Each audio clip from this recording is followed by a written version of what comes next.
Today we are operating on Mr. Crispy Chicken. Mr. Crispy Chicken recently developed a lung cancer. We were able to see the lung cancer on the imaging studies. However, when the surgeon went and proceeded to put his endoscope into the patient cavity, he could not find the cancer.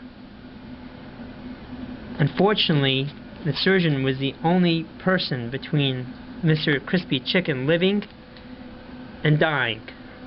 At this point, the fearless general chest surgeon decided to call his collaborators at Georgia Tech. His Georgia Tech collaborators scoffed at this problem. They said, "You're using the wrong wavelength, and you need to use a different wavelength to find the tumor." With magical powers, they switched to a different wavelength.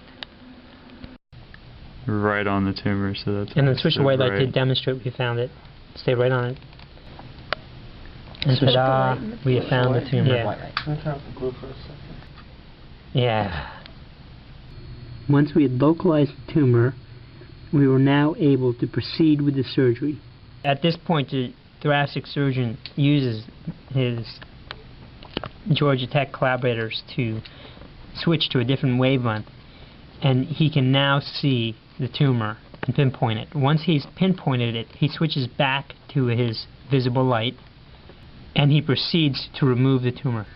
The surgeon comes in and proceeds to grab the tumor and pulls out